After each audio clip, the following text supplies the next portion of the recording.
Segunda Crônicas, capítulo 7. Quando Salomão terminou a oração, desceu fogo do céu e queimou completamente o animal oferecido em sacrifício e os outros sacrifícios que tinham sido oferecidos, e a glória do Senhor, Deus, encheu o templo, e por causa dessa luz os sacerdotes não puderam entrar no templo.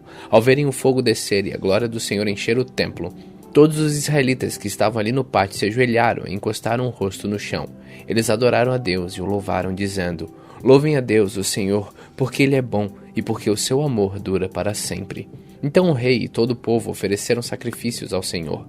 Salomão ofereceu em sacrifício 22.000 bois e 120.000 ovelhas. Assim o rei e o povo dedicaram o templo ao serviço de Deus. Os sacerdotes estavam nos seus lugares, e os levitas também, com os instrumentos de música sagrada que o rei Davi tinha feito para eles tocarem, acompanhando o cântico: O seu amor é eterno.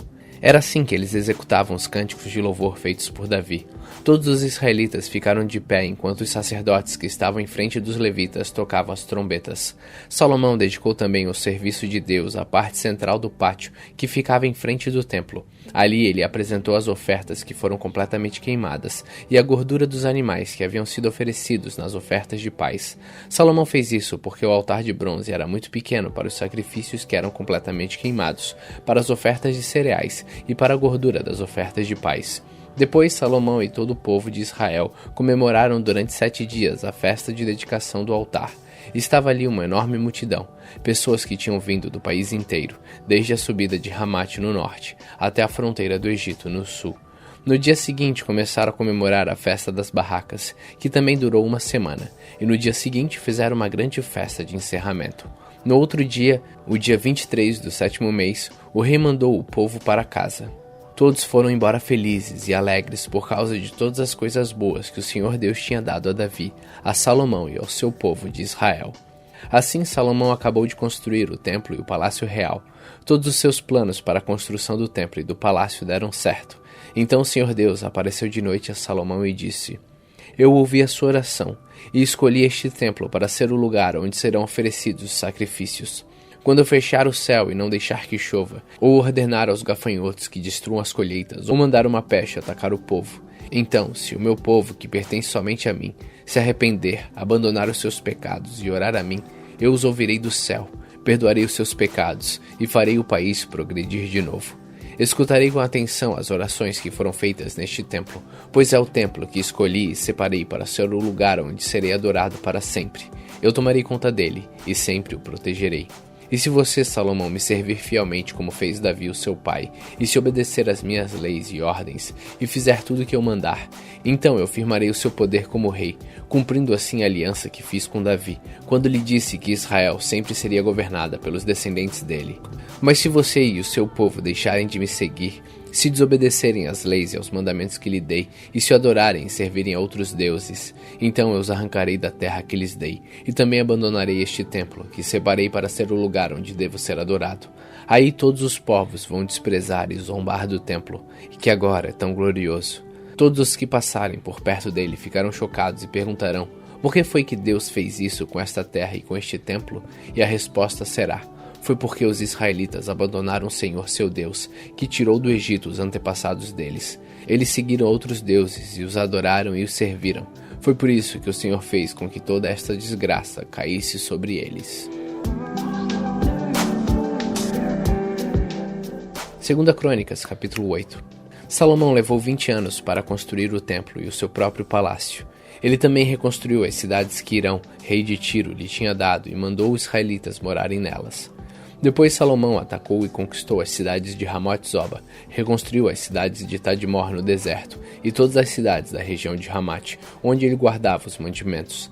Reconstruiu também Bet-Horon de cima e Bet-Horon de baixo, que eram cidades protegidas por muralhas e por portões com trancas, a cidade de Balaate, todas as cidades onde ele guardava os seus mantimentos e as cidades onde ficavam os seus carros de guerra e os seus cavalos.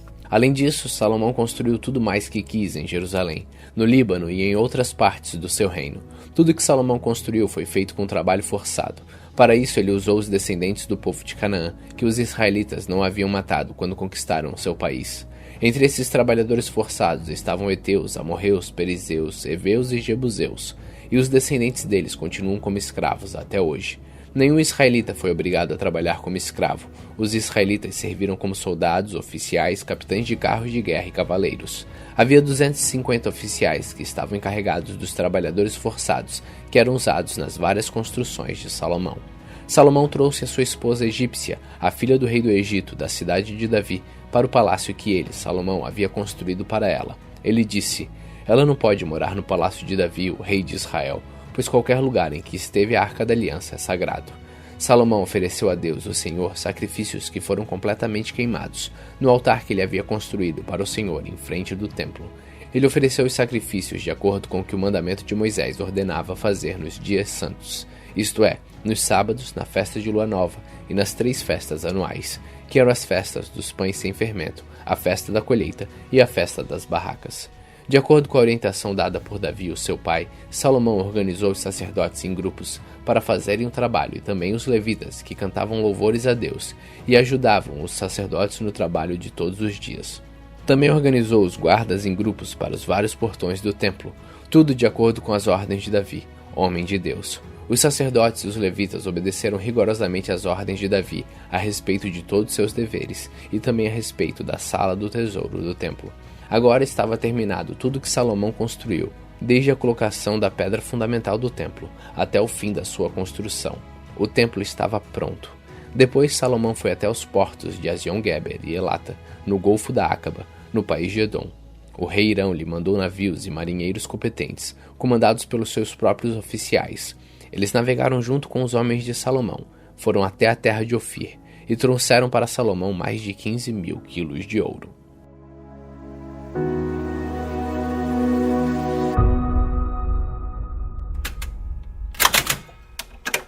Salmos capítulo 10. Ó Senhor Deus, por que ficas aí tão longe? Por que te escondes em tempos de aflição? Os maus são orgulhosos e perseguem os pobres, que eles caiam nas suas próprias armadilhas. Os maus falam com orgulho dos seus desejos. As pessoas que exploram os outros desprezam o Senhor e blasfemam contra ele. O homem mau não se importa com Deus por causa do seu orgulho. Ele pensa assim: para mim, Deus não tem importância. Tudo que esse homem faz dá certo. Ele não pode entender os julgamentos de Deus e zomba dos seus inimigos. Ele pensa assim: nunca fracassarei e nunca terei dificuldades. A sua boca está cheia de maldições, mentiras e ameaças, e ele só fala desgraças e de maldades. Ele se esconde perto dos povoados, espera ali e mata pessoas inocentes. Como um leão, ele espera no seu esconderijo e espia os que não podem se defender. Fica de tocaia esperando pelos que são perseguidos. Então pega as vítimas na armadilha e as arrasta dali. Elas são esmagadas e caem derrotadas pela força bruta. Esse homem mau pensa assim: Deus não se importa. Ele fechou os olhos e nunca vê nada. Vem, ó Senhor Deus, e castiga essa gente má. Não te esqueças dos que estão sendo perseguidos. Como pode a pessoa má desprezar a Deus e pensar que Deus não a castigará? Mas tu, ó Deus, vês e percebes o sofrimento e a tristeza e sempre está pronto para ajudar.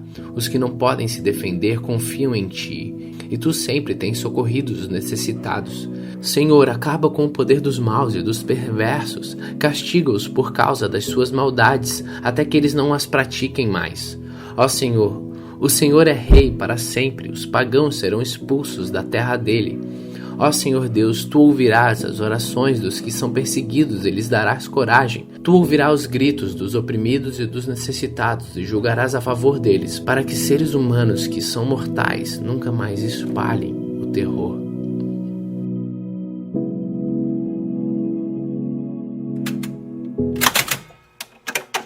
Mateus capítulo 16. Alguns fariseus e alguns saduceus foram falar com Jesus. Eles queriam alguma prova contra ele e por isso pediram que eles fizessem um milagre para mostrar que o seu poder vinha mesmo de Deus. Mas Jesus respondeu: de tardinha vocês dizem: vamos ter bom tempo porque o céu está vermelho. E de manhã cedo dizem: vai chover porque o céu está vermelho escuro. Olhando o céu, vocês sabem como vai ser o tempo. E como é que vocês não sabem explicar o que querem dizer os sinais desta época? Como o povo de hoje é mau e sem fé. Vocês estão me pedindo um milagre, mas o milagre de Jonas é o único sinal que lhe será dado. Então ele saiu e foi embora. Quando os discípulos atravessaram para o lado leste do lago, esqueceram de levar pão. Jesus disse: fiquem alertas e tomem cuidado com o fermento dos fariseus e dos saduceus. Aí os discípulos começaram a dizer uns aos outros: ele está dizendo isso porque não trouxemos pão. Jesus ouviu o que eles estavam dizendo e perguntou: por que é que vocês estão conversando por não terem pão? Como é pequena a fé de vocês! Ainda não entenderam? Não lembram dos 5 pães que eu parti para 5.000 homens? Quantos cestos vocês encheram? E aqueles 7 pães para 4.000 homens? Quantos cestos vocês encheram? Vocês não entendem que eu não estou falando a respeito de pães? Tenham cuidado com o fermento dos fariseus e dos saduceus. Então os discípulos entenderam que ele não estava dizendo que tivessem cuidado com o fermento usado no pão, mas com os ensinamentos dos fariseus e dos saduceus. Jesus foi para a região que fica perto da cidade de Cesareia de Filipe. Ali perguntou aos discípulos: quem o povo diz que o Filho do Homem é? Eles responderam: alguns dizem que o Senhor é João Batista, outros que é Elias e outros que é Jeremias ou algum outro profeta. E vocês?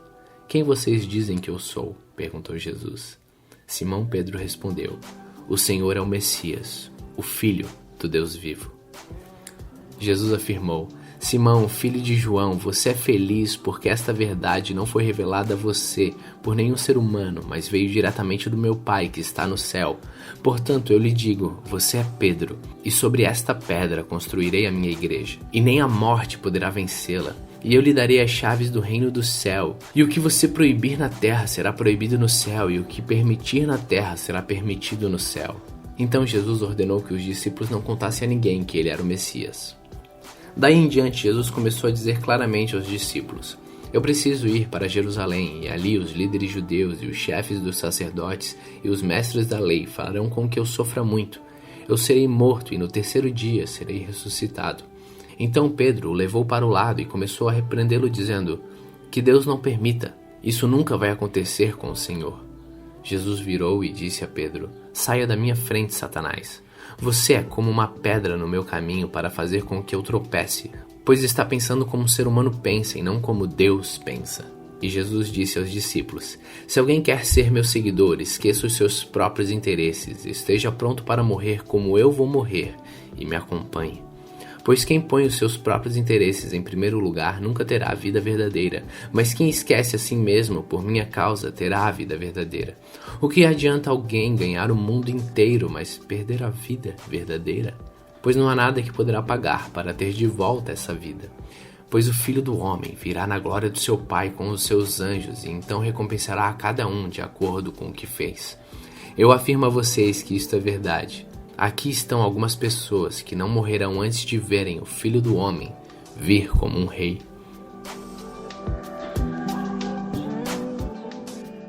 Mateus capítulo 17. 6 dias depois, Jesus foi para o Monte Alto, levando consigo somente Pedro e os irmãos, Tiago e João. Ali eles viram a aparência de Jesus mudar, e o seu rosto ficou brilhante como o sol, e as suas roupas ficaram brancas como a luz. E os 3 discípulos viram Moisés e Elias conversando com Jesus. Então Pedro disse a Jesus: como é bom estarmos aqui, Senhor. Se o Senhor quiser, eu armarei 3 barracas neste lugar, uma para o Senhor, uma para Moisés e outra para Elias. Enquanto Pedro estava falando, uma nuvem brilhante os cobriu e dela veio uma voz que disse: este é o meu filho amado, que me dá muita alegria. Escutem o que ele diz. Quando os discípulos ouviram a voz, ficaram com tanto medo que se ajoelharam e encostaram o rosto no chão. Jesus veio, tocou neles e disse: levantem-se e não tenham medo. Então eles olharam em volta e não viram ninguém a não ser Jesus. Quando estavam descendo do monte, ele lhes deu a ordem: não contem para ninguém o que viram, até que o Filho do Homem seja ressuscitado. Então os discípulos perguntaram: por que os mestres da lei dizem que Elias deve vir primeiro? Ele respondeu: é verdade que Elias vem para preparar tudo, porém eu afirmo a vocês que Elias já veio, e não o reconheceram, mas o maltrataram como quiseram. Assim também maltratarão o Filho do Homem.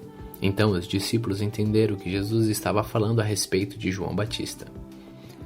Quando eles chegaram perto da multidão, um homem foi até perto de Jesus, ajoelhou-se diante dele e disse: Senhor, tenha pena do meu filho, ele é epilético e tem ataques tão fortes que muitas vezes cai no fogo ou na água. Eu trouxe para os seus discípulos a fim de que eles curassem, mas eles não conseguiram. Jesus respondeu: Gente mais sem fé, até quando ficarei com vocês? Até quando terei que aguentá-los? Tragam-me aqui o menino. Então deu uma ordem e o demônio saiu. No mesmo instante, o menino ficou curado. Depois, os discípulos chegaram perto de Jesus em particular e perguntaram: Por que foi que nós não pudemos expulsar aquele demônio? Jesus respondeu: Foi porque vocês não têm bastante fé. Eu afirmo a vocês que isto é verdade. Se vocês tivessem fé, mesmo que fosse do tamanho de uma semente de mostarda, poderiam dizer a este monte: Sai daqui e vá para lá, e ele iria. Vocês teriam poder para fazer qualquer coisa. Mas esse tipo de demônio só pode ser expulso com oração e jejum. Um dia os discípulos estavam se reunindo na Galiléia e Jesus disse a eles: O Filho do Homem será entregue nas mãos dos homens, e eles vão matá-lo. Mas 3 dias depois ele será ressuscitado. E os discípulos ficaram muito tristes. Quando Jesus e os discípulos chegaram à cidade de Cafarnaum, os cobradores de impostos do templo foram perguntar a Pedro: O mestre de vocês não paga o imposto do templo? Paga sim, respondeu Pedro. Depois Pedro entrou na casa, mas antes que falassem alguma coisa, Jesus disse: Simão, o que é que você acha? Quem paga impostos e taxas ao rei deste mundo? São os cidadãos do país ou os estrangeiros? São os estrangeiros, respondeu Pedro. Certo, disse Jesus. Isso quer dizer que os cidadãos não precisam pagar. Mas nós não queremos ofender essa gente. Por isso, vai até o lago, jogue um anzol e puxe o primeiro peixe que você fisgar. Na boca dele encontrará uma moeda. Então vá, pague com ela o que é meu imposto e o seu.